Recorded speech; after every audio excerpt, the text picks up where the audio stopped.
vamos falar de um tema extremamente importante dentro do nosso canal e no nosso mês, que nós estamos no mês de janeiro, janeiro branco, em que as grandes preocupações é que a gente possa trabalhar promovendo a saúde mental das pessoas,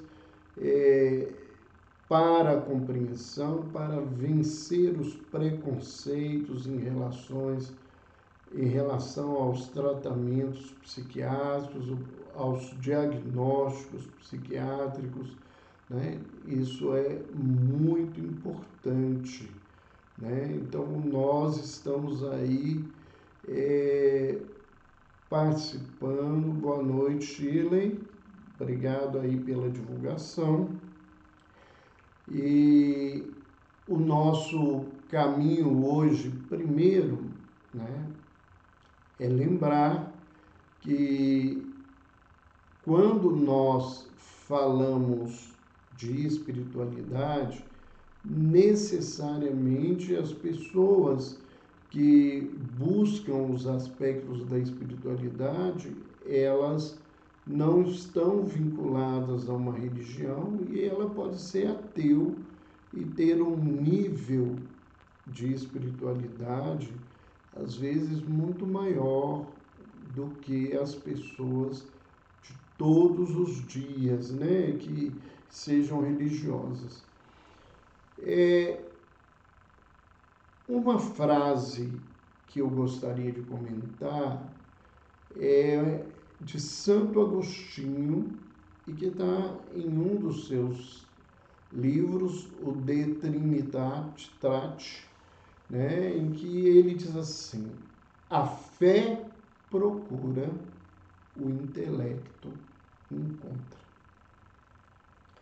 Então, nós vamos já ver o bispo de Hipona, né, nos primeiros momentos do desenvolvimento do cristianismo, lembrando a gente desses aspectos complementares, onde é extremamente importante que a gente associe todos os aspectos da vida humana e a gente se utilize desses aspectos para o nosso aprendizado, para o nosso crescimento, para alcançar a saúde, para viver uma situação mais adequada, mais feliz, mais saudável para todos nós. Da mesma maneira que Santo Agostinho traz essa frase, Albert Einstein nos fala, em 1941, ele diz que a ciência sem religião é manca e a religião sem a ciência é cega. Ou seja, que os caminhos da ciência sem os aspectos espirituais são caminhos complexos, né?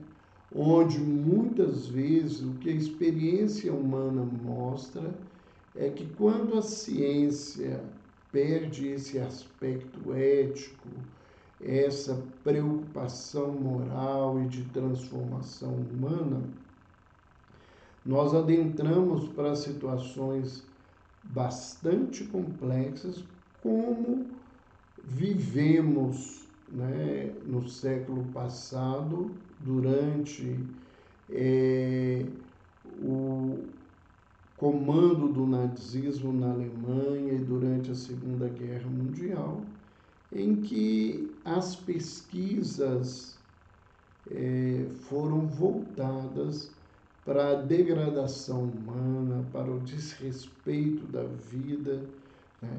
Embora nós tenhamos aproveitado muito dos conhecimentos, mas a ação daquele momento, desvinculada de todo um aspecto de divindade, ela foi extremamente infeliz para a nossa humanidade.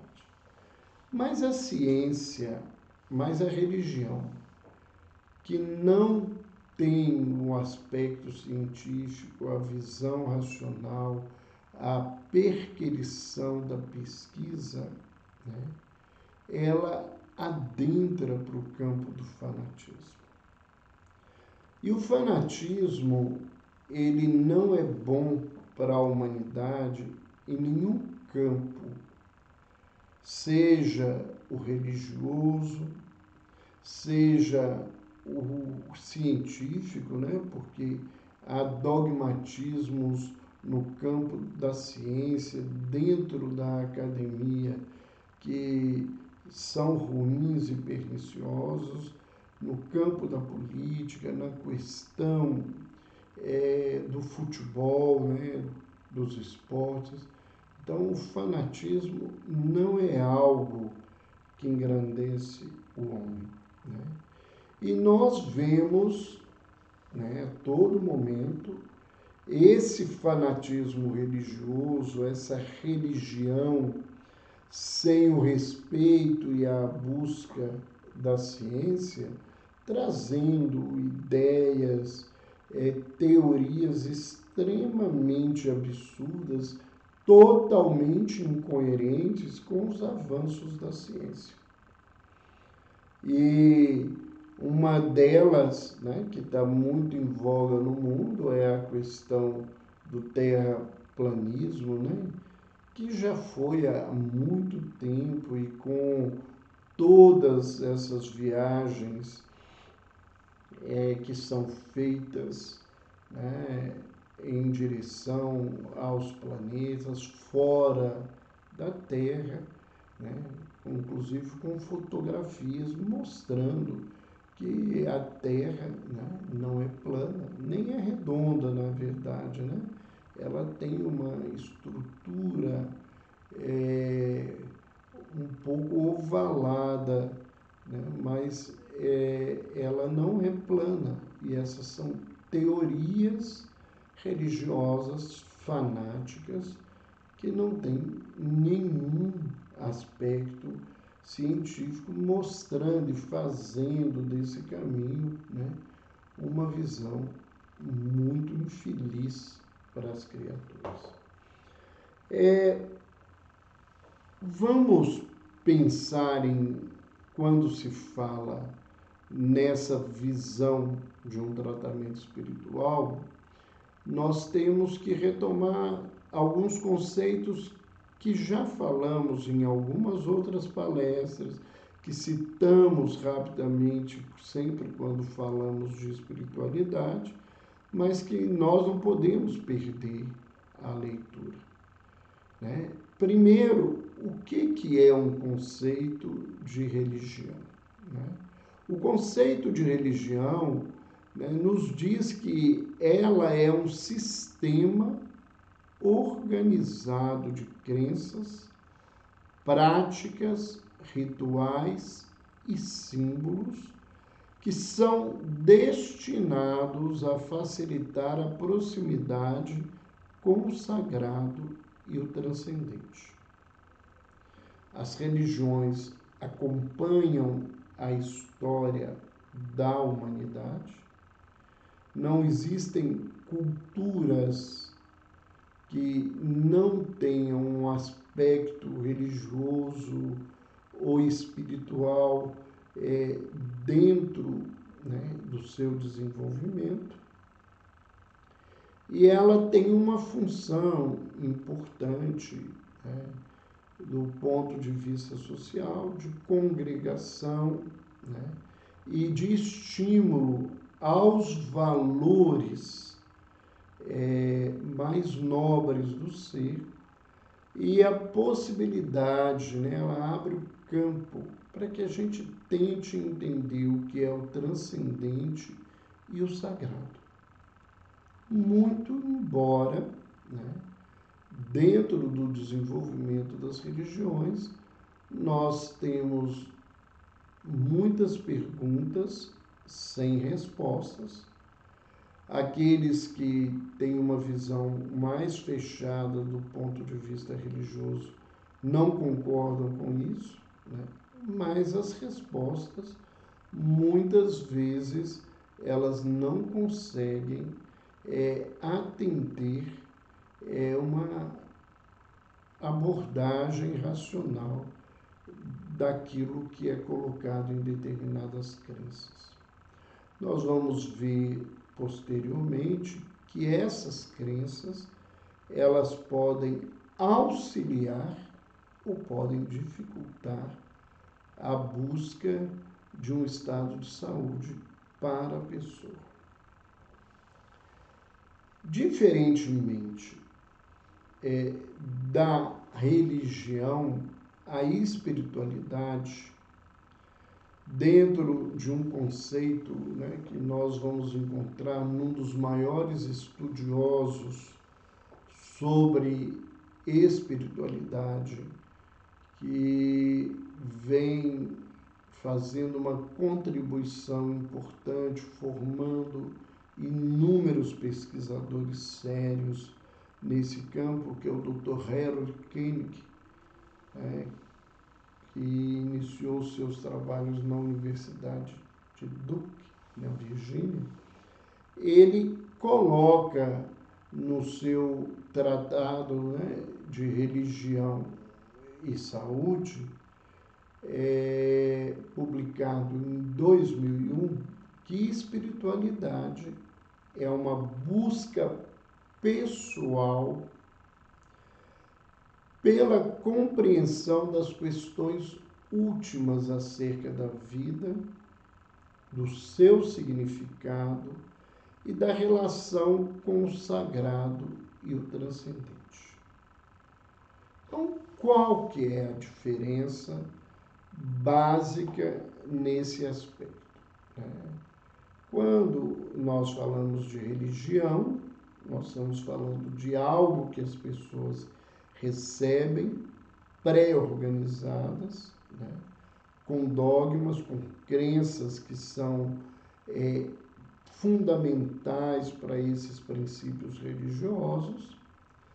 E quando nós estamos falando da espiritualidade, nós estamos falando de uma postura da pessoa, né, que busca entender essas questões que estão aí presentes, né?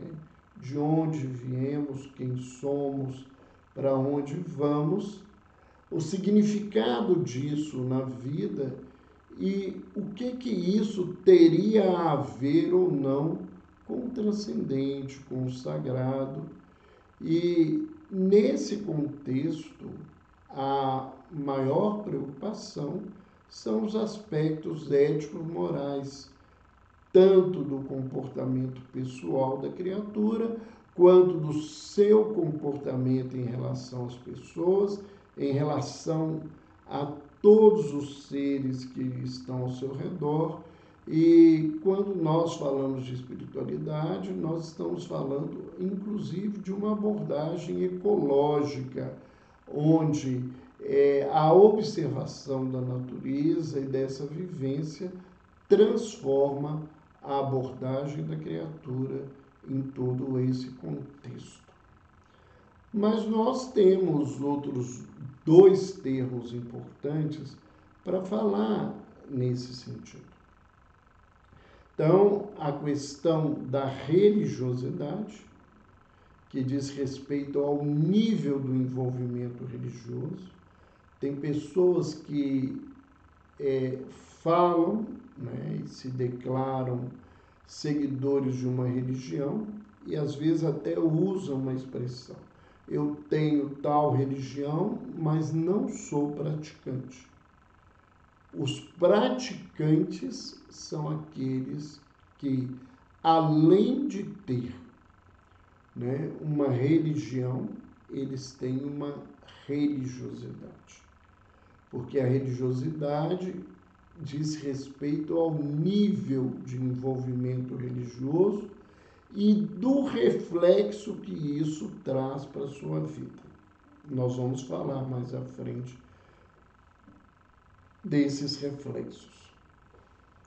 Quando a gente vai trabalhar em saúde, com todos esses aspectos que foram levantados, a gente se utiliza de uma expressão da língua inglesa que não tem uma tradução muito adequada para o português, mas que é importante, e quem tem acesso às pesquisas, às leituras científicas sobre o tema, vai estar dando de encontro com essa expressão o tempo todo, que é o coping, que seria um conjunto de estratégias que são utilizadas por uma pessoa para se adaptar às circunstâncias de vidas adversas ou estressantes. Então, todo o conjunto de ferramentas que a religião e a espiritualidade apresenta, ela pode auxiliar nesse coping. É interessante a gente entender que existem copings positivos e coping negativos. Os copings positivos são aqueles que facilitam a condição da criatura no contexto, né, de que ela, né, possa se melhorar. O coping negativo são quando essas ferramentas da religião em especial, elas atrapalham, dificultam o tratamento das pessoas. Só para dar um exemplo do que é considerado um coping negativo, né, é a visão de um Deus que provoca temor, que provoca medo, né, que constrange a vida da criatura. Então, as pessoas que acreditam em Deus, nesse Deus vingativo, nesse Deus que é Senhor de tudo e que obriga as pessoas a fazerem como Ele, senão elas vão ser condenadas, acusadas, elas vão sofrer intensamente. Muitas vezes essas crenças, em vez de ajudar o bem-estar em saúde mental, elas agravam a culpa e o sofrimento das criaturas. Mas existem outros tantos copings dentro desse contexto, e essa é só uma forma, uma maneira que a gente tem para lembrar isso. Por que nós nos permitimos a introduzir um tratamento que tenha como base uma visão de espírito imortal? Nós vamos buscar essa justificativa já a partir de um primeiro congresso realizado em 1994, que foi um congresso mundial de transdisciplinaridade, aonde estavam presentes profissionais e voluntários no campo da saúde, que atuavam no campo da saúde, para discutirem e trazerem algumas metas, alguns parâmetros, né, para o tratamento transdisciplinar. E a primeira conclusão que esse congresso apresentou para todas as pessoas foi que qualquer tentativa de reduzir o ser humano a uma mera definição ou de dissolvê-lo nas estruturas formais, sejam quais elas forem, é incompatível com o trabalho transdisciplinar. Então, quando você quer fazer um trabalho que atenda pessoas em todos os seus aspectos, que você se propõe a se reunir com profissionais, com capelões, com voluntários de diversas áreas para tratar uma pessoa, você não pode querer empacotar essas pessoas numa definição única. A Organização Mundial de Saúde, ela já apresenta na sua definição de saúde 3 aspectos importantes do ser humano, que é o aspecto biológico, o aspecto psicológico e o aspecto social. E hoje, na medida em que se estuda e se trabalha com mais profundidade essa visão integrativa da saúde, onde se coloca cada vez mais profissionais diferentes para que tragam uma visão diferente do ser humano, né? Que seja complementar às demais visões e que traga contribuições terapêuticas que podem melhorar o estilo de vida, melhorar a condição de saúde da pessoa, né? Nós não podemos deixar de acrescentar esse aspecto espiritual. Mesmo, né, que os profissionais eles tenham a dificuldade, né, ou não tenham interesse de buscar uma crença espiritual, é importante refletir que esse aspecto ele auxilia de forma importante no tratamento da criatura. E o que nós vamos trazer aqui adiante são pesquisas em diversos aspectos, mostrando o quanto que a religião, a religiosidade e a espiritualidade podem melhorar o estado de saúde, principalmente o estado, né, mental da criatura. Se as crenças fanatizantes, né, se a visão adoecida da questão religiosa e espiritual podem agravar a doença, o uso adequado, o trabalho adequado no campo da espiritualidade pode oferecer mais recursos de melhora do que esses aspectos negativos, dos quais, né, nós devemos trabalhar com as pessoas, não no sentido de mudar as suas crenças, mas de fazê-las refletir para buscarem outras formas de lidar com aquilo que elas creem e se sentirem melhor.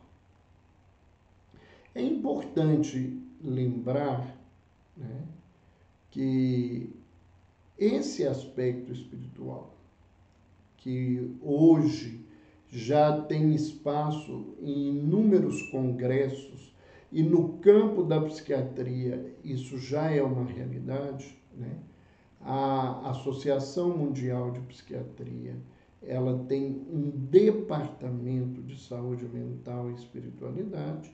A Associação Brasileira de Psiquiatria, ela também tem um departamento nesse sentido, e os seus congressos, tanto a nível mundial quanto a nível nacional, eles têm mesas, né, palestras sobre o tema, e quem trabalha na área e que participa desses congressos sabem o interesse grande das pessoas, embora muitas vezes esses aspectos são um pouco relegados, porque esses congressos são patrocinados pela indústria farmacêutica.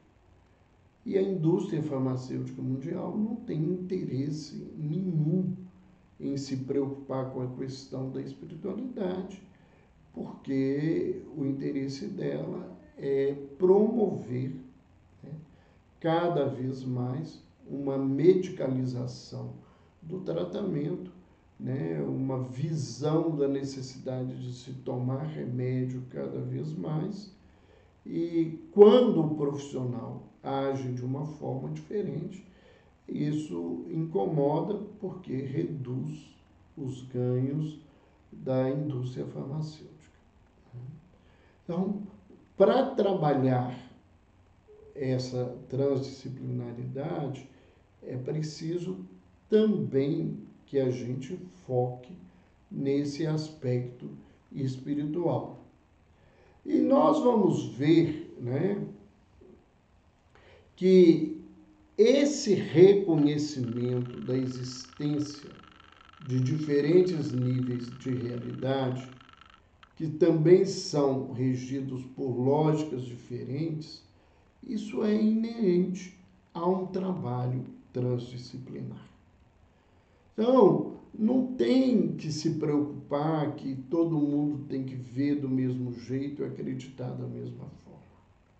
Um profissional que não seja religioso, que possa ser inclusive ateu, ele pode trabalhar num grupo em que há a preocupação da espiritualidade, vendo isso como um aspecto do ser humano e o quanto que esse aspecto pode auxiliar no tratamento da criatura.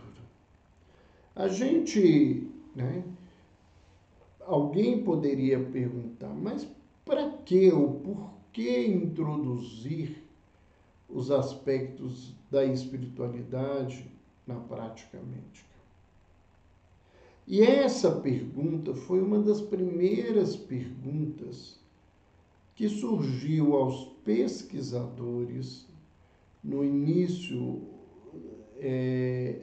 do crescimento da visão da espiritualidade, principalmente nas 2 últimas décadas do século passado, e com uma acentuação nessas 2 décadas do século XXI.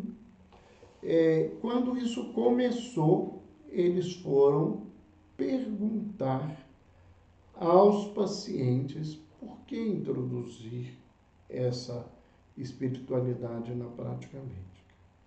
E um grupo de profissionais coordenados por um pesquisador de sobrenome McCord, eles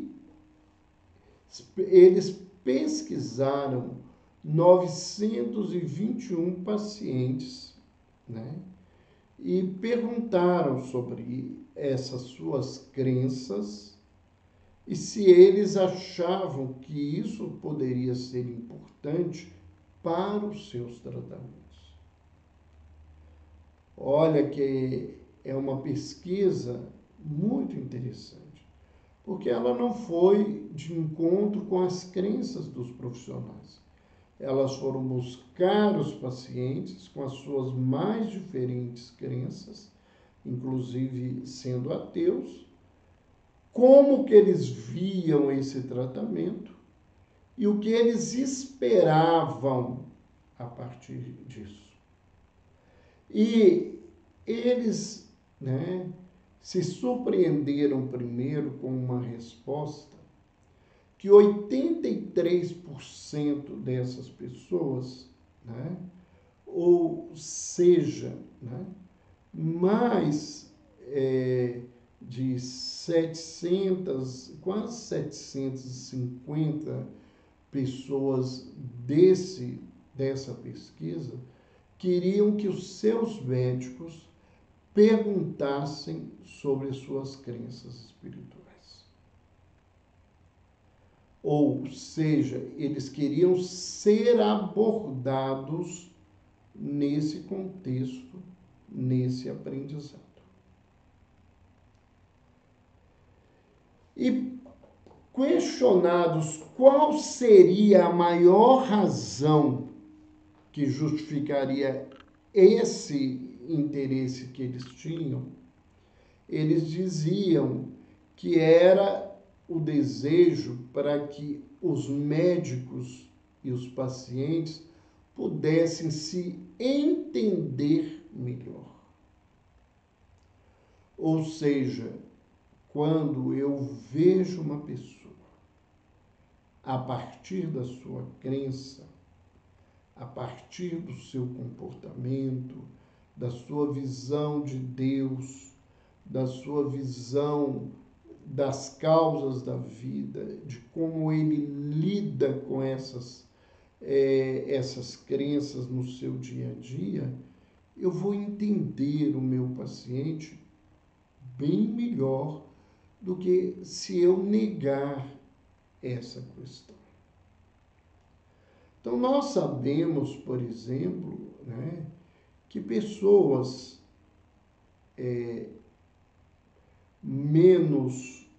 com menos formação cultural e pessoas muito rígidas, né, pessoas com tendências, né, a serem bastante cobradoras, elas têm uma maior tendência a conviverem com uma crença de um Deus déspota, um Deus que castiga, que coloca a pessoa numa vivência de um castigo eterno.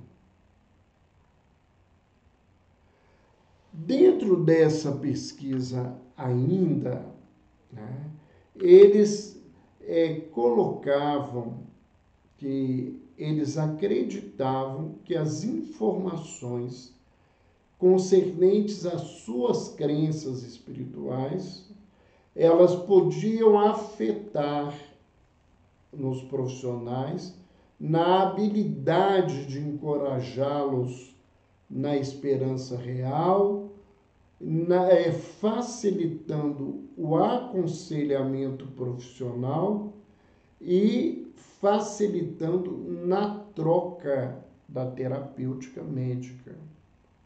Olha como isso é interessante para a gente entender, né?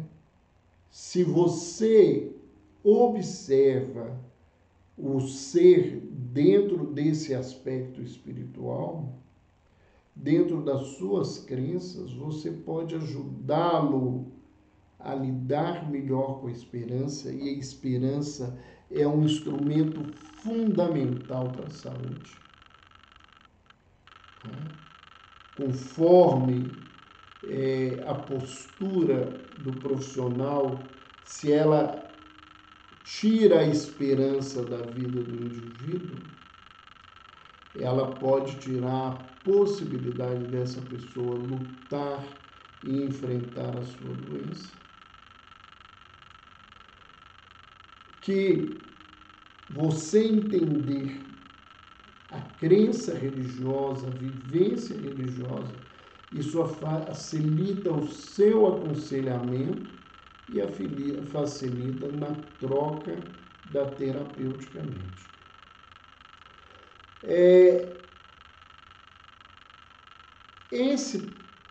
Nesse livro, né, do Dr. Harold Kenny, ele mostra algumas estratégias que quando você trabalha os aspectos religiosos do indivíduo, esses aspectos facilitam para a melhora da pessoa.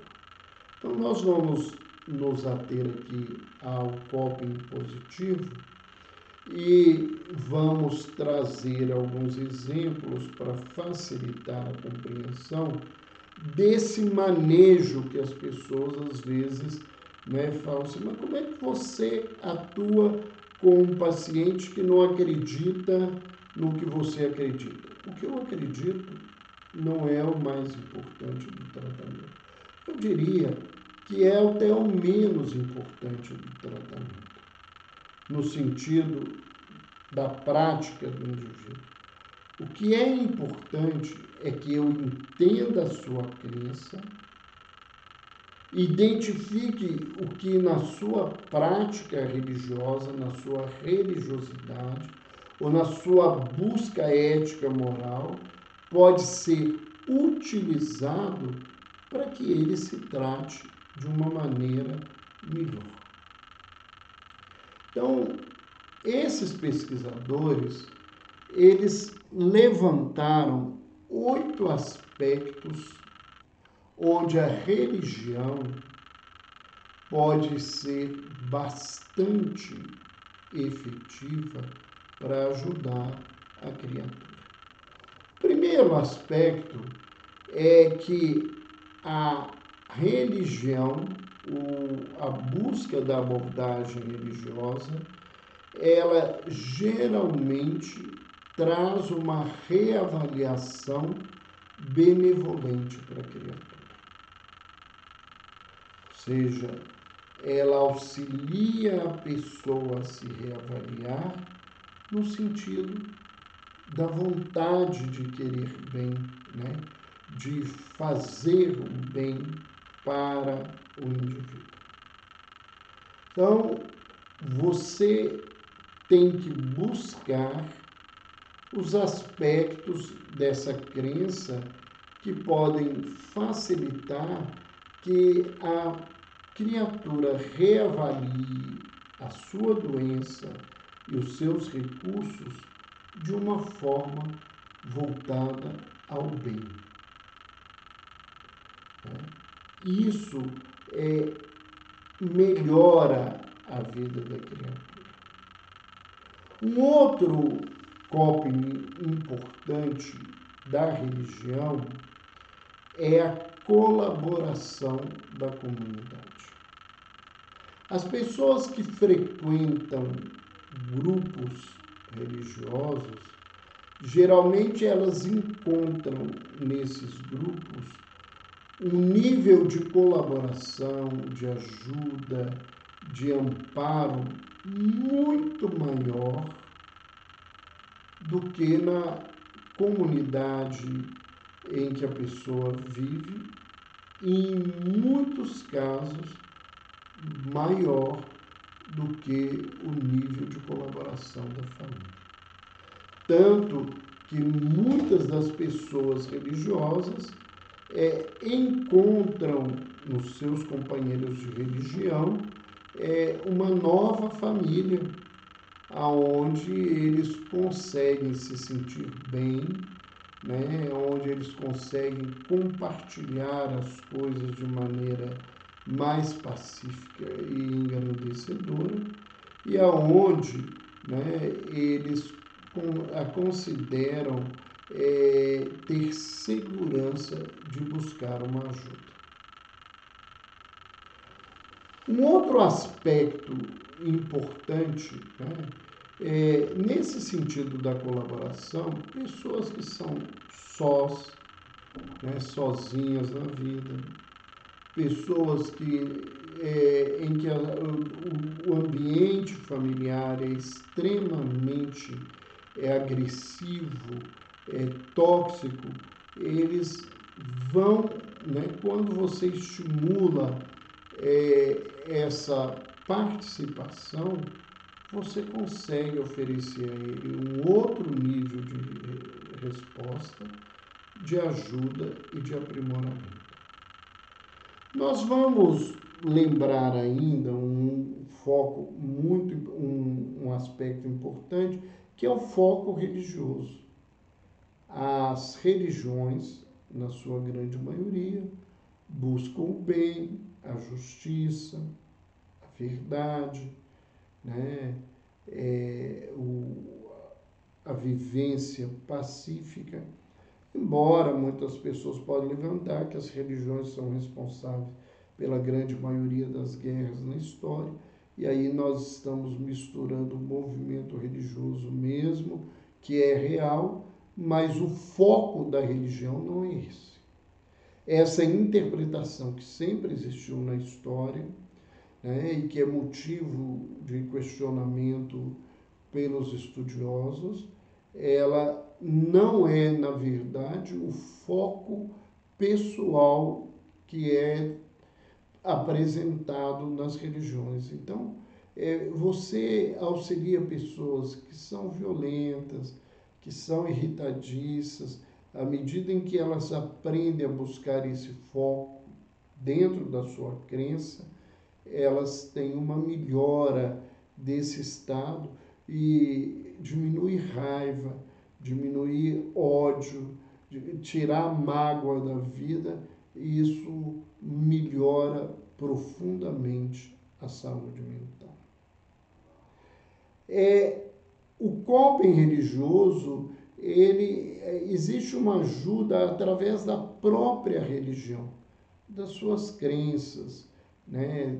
Do estímulo à fé, à esperança, à caridade, à paciência, à resignação diante das lutas, à persistência do caminho, né? Essa é uma ajuda importante. E é muito interessante a gente pensar, né, que quando a gente coloca o referencial num Deus, principalmente esse Deus benevolente que acolhe, esse Deus Pai que tem, né, a preocupação, né, e que traz todo esse ensinamento para as pessoas, e aí nós estamos usando a linguagem que a gente percebe e que particularmente eu vejo e convivo, quando a gente faz esse processo, né, essa pessoa ela está melhor focada nesses princípios do que no social, na comunidade, onde cada hora, por modismo, por interesses econômicos e políticos, as coisas mudam e a pessoa não sabe, na verdade, no que acreditar, como viver e como fazer na sua vida.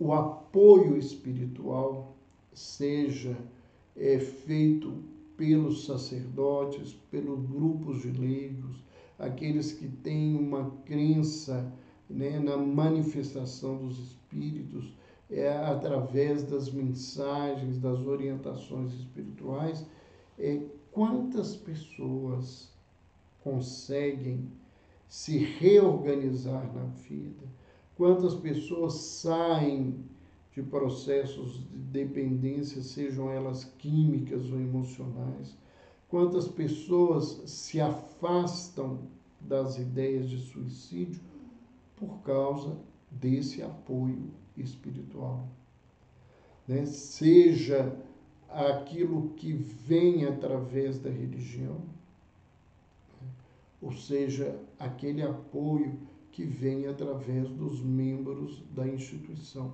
Muitas vezes até apoio financeiro, material, em momentos de imensa dificuldade e que trazem alívio e amparo para a criatura e que isso melhora o seu estado de depressão, de ansiedade, né, de angústia na vida. A proposta religiosa do perdão é um dos instrumentos terapêuticos mais importantes que a gente vê nesse trabalho. E, embora a religião nos fale sobre esse perdão, todas as vezes que eu relembro a questão do perdão, eu relembro o trabalho da psiquiatra americana, a doutora Robin Kazagian, né? Ela tem um livro que se chama O Livro do Perdão. E esse livro é baseado nas palestras, nos cursos, nos workshops que ela faz de finais de semana com pessoas que querem aprender a perdoar e que vão entender que o perdão não é importante para quem é perdoado, mas mais do que isso, ele é importante para a pessoa que perdoa, que se alivia dessa carga psíquica ruim que ocupa a sua vida. E um outro aspecto importante desse coping é a conexão espiritual, aonde a criatura, né, se conectando com o divino, com o sagrado, com o transcendente, ela abre a sua visão para a aceitação do tratamento e para facilitar a sua caminhada. Quais são os principais resultados que as pesquisas nos trazem sobre saúde e espiritualidade? Então, várias pesquisas mostram, né, que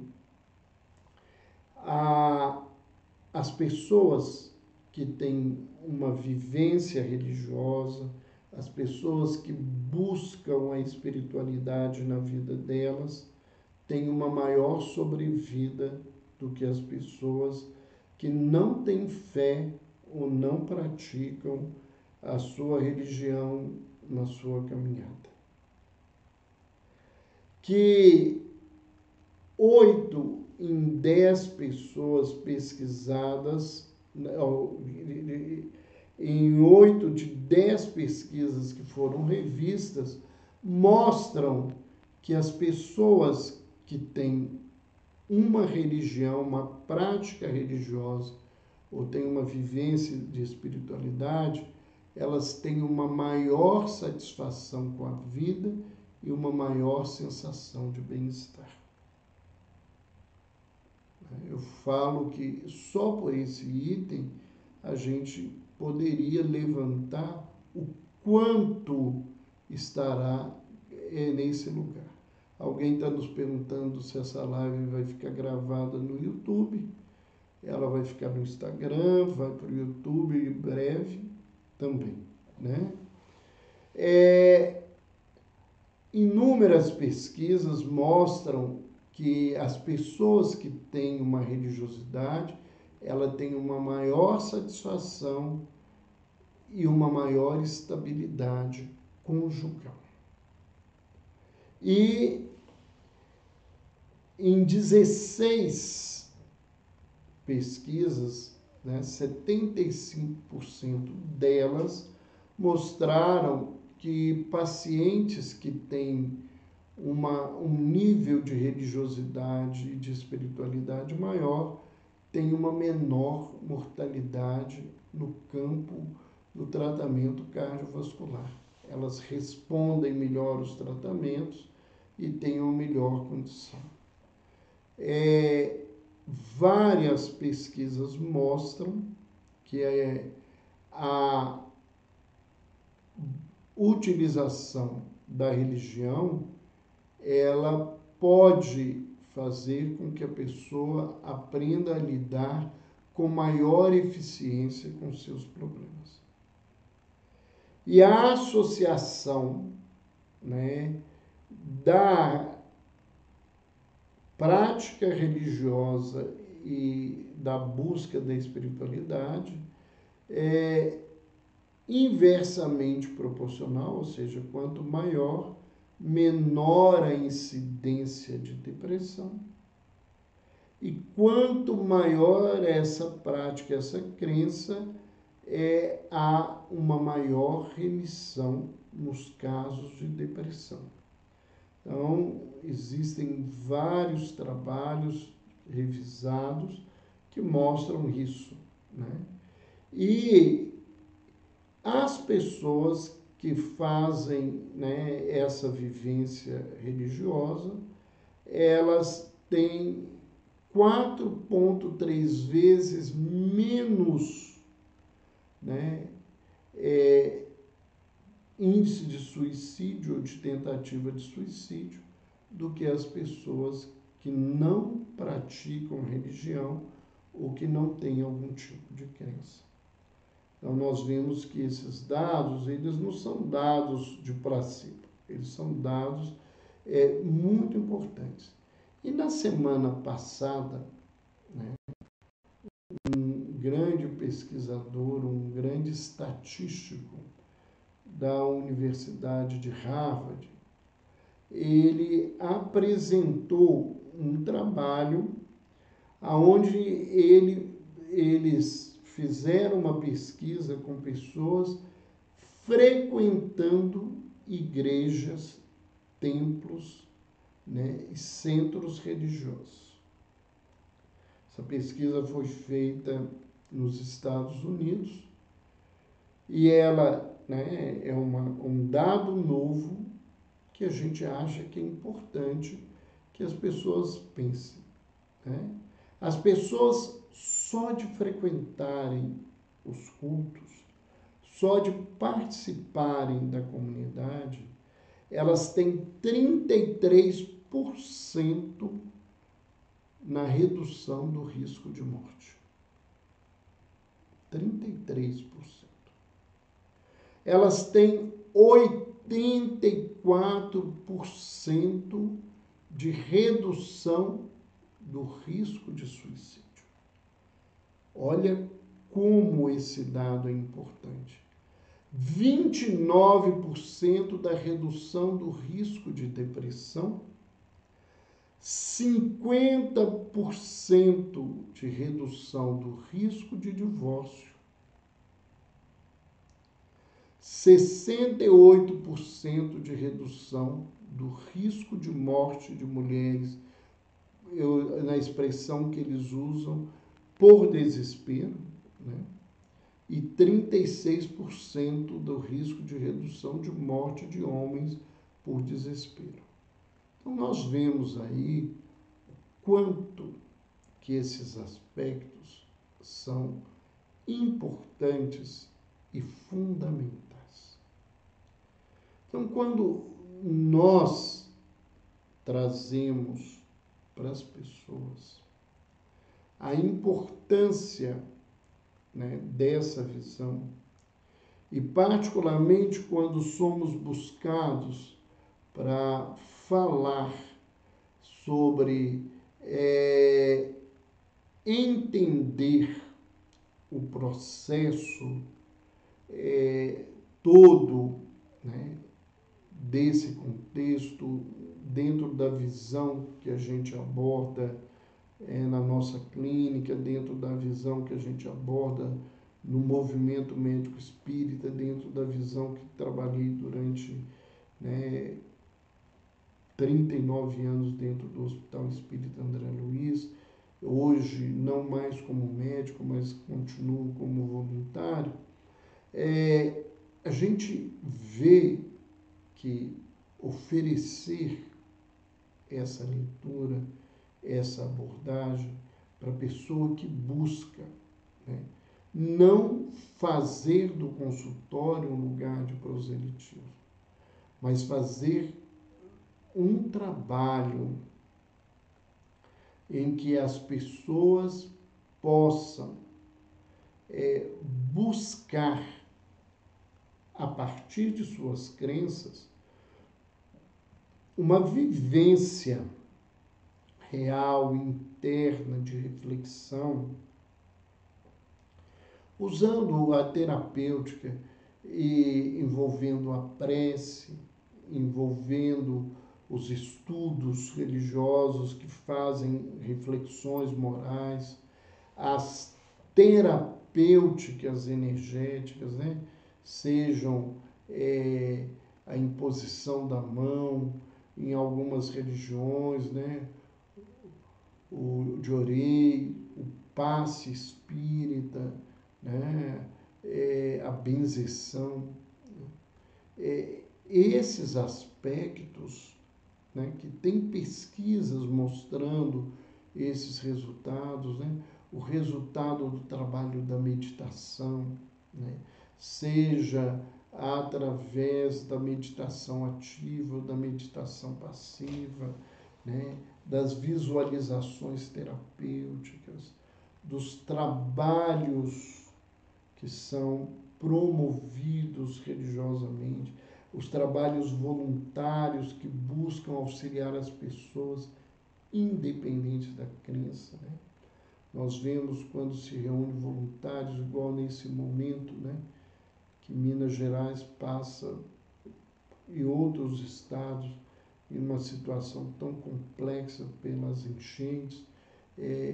Essas pessoas, quando fazem esse trabalho, elas conseguem ter uma resposta melhor dentro desse contexto. Então, é importante entender que todo o uso desse trabalho que a gente realiza, né, as pessoas vão apreendendo no caminho. Nós estamos olhando aqui, uma pessoa nos perguntou aonde que pode encontrar profissionais com esta visão. Nós temos certeza que as pessoas que buscam um trabalho em psiquiatria integrativa, elas estão abertas a essa visão, né? Nós, dentro do Instituto de Assistência Psíquica Renascimento em Belo Horizonte, nós temos um trabalho todo voltado nesse sentido, né?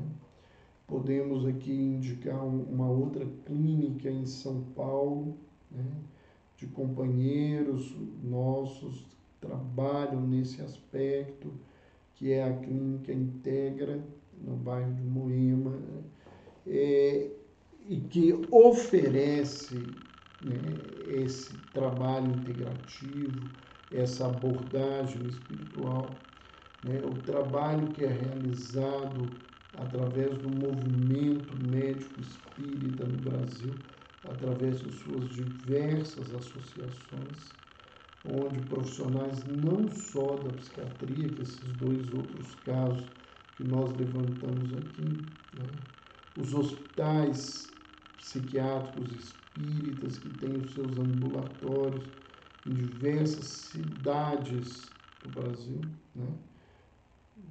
Podemos citar Belo Horizonte,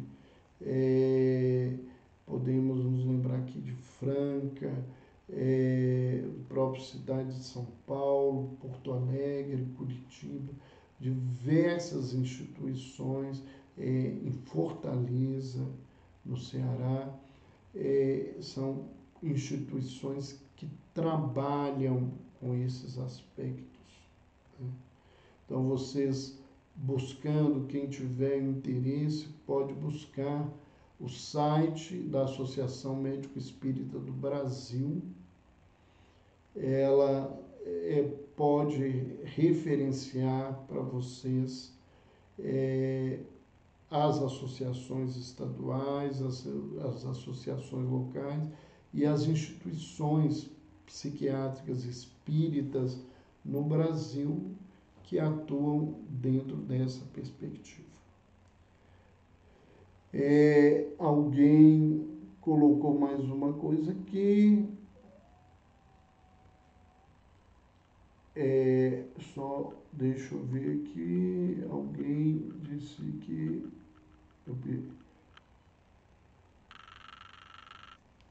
Alguém colocou que acredito que toda religião nos mostra essa identidade, sim, né? Mas nós temos que lembrar que as crenças podem ser negativas e dificultarem, né? Uma companheira aqui colocando que ela é evangélica, que as palestras têm ajudado ela a entender as tragédias que acontecem na família, ajudando ela a entender melhor a própria vida. Esse é o nosso objetivo.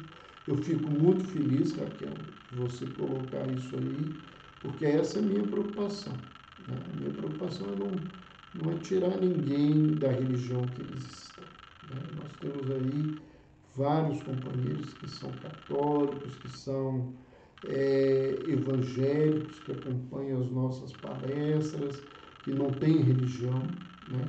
E a nossa preocupação é de poder estar ajudando as pessoas, né? Então foi colocado aqui a questão da vida eterna, né? Que para Shirley a doutrina espírita que mostra mais claramente o consolo, né? O consolo e essa busca, ela tem muito a ver com o lugar que nós estamos, né? E é importante sim, né, Chico, entender que essa vida aqui é só um espaço e que a gente precisa ser melhor e que a gente, né, precisa construir esse caminho melhor dentro de nós para crescer, que é essa visão transcendente que a gente trabalha e que a gente busca oferecer. Eu estou agradecendo aí, a Lau colocou para quem o site da AME Brasil é www.amebrasil.org.br. Vocês podem ir no site, no Facebook, no Telegram, no Instagram, né? Vocês vão encontrar a AME Brasil publicando as suas ideias, suas informações. O site ele tem todas as informações e pode direcionar à Secretaria da AME Brasil e pode dar informações mais específicas. Nós estamos agradecendo a presença de todos, lembrando que na próxima terça-feira nós estamos aqui com um novo tema. Queria realmente agradecer a colaboração e a participação de todo mundo. Isso vê aí o interesse e o agradecimento de várias pessoas. E terça-feira às 20 horas nós estamos de volta com um novo tema no nosso canal de Saúde e Espiritualidade. Um beijo no coração e até a próxima terça-feira. E aqueles que não nos seguem ainda, nós estamos no Instagram, todo dia nós temos uma postagem, um tema novo, estamos preparando coisas novas, tanto para o Instagram quanto para o YouTube. Se vocês não conhecem o canal nosso do YouTube tem diversas palestras, nós toda semana estamos colocando palestras novas, Dr. Lúcio, canal de saúde mental e espiritualidade no YouTube. Até mais. Um beijo. Gratidão também a vocês.